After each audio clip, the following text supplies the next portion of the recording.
granted access to Qumran material, while far more experienced and qualified researchers weren't.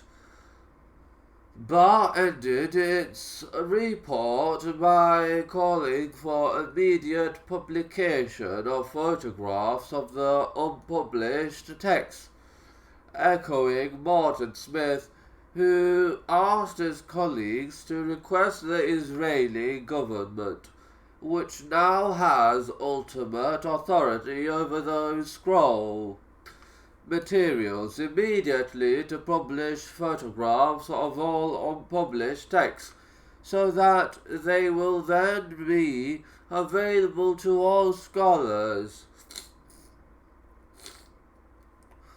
That Smith's exhortation was ignored again bears witness to academic faint-heartedness. At the same time, it must be mentioned that Smith's exhortation was unfortunate in that it implicitly passed the blame from the international team, the real culprits, to the Israeli government, which had more immediate problems on its hands. The Israelis had kept their side of the bargain made in 1967, that the international team would be allowed to return their monopoly, provided they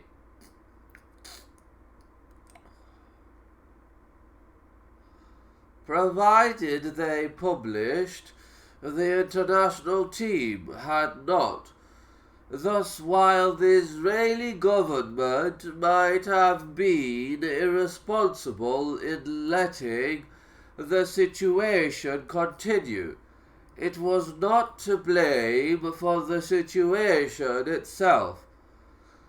As Eisenman soon came to realize, most Israeli scholars and journalists alike, as well as government figures, were appallingly ignorant about the true situation, and it must be said indifferent to it. Through this ignorance and indifference, an outdated status quo had been allowed to continue intact. In 1985, however, the same year as the conference reported by Barr, a well-known Israeli MP, Yuval Naiman, began to take an interest in the matter, and in the process showed himself to be surprisingly well briefed. Naiman was a world-famous physicist, professor of physics, and head of the physics department at Tel Aviv University until 1971, when he became president of the university. Prior to that, he had been a military planner, one of those responsible for evolving the basic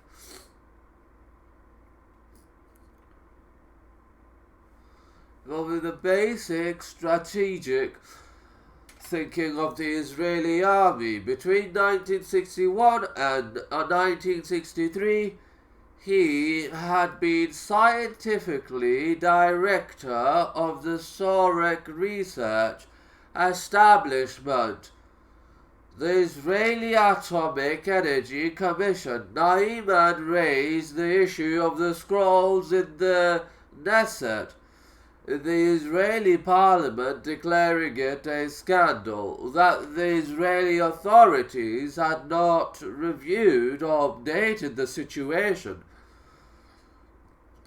that the international team had been left with a mandate and monopoly dating from the former Jordanian regime. It was this challenge that finally forced the Israeli Department of Antiquities to investigate how and why an enclave of Catholic-oriented scholars should exercise to complete the exclusive and control over what was, in effect, an Israeli state treasure. The Department of Antiquities proceeded to confront the international team on the question of publication. What accounted for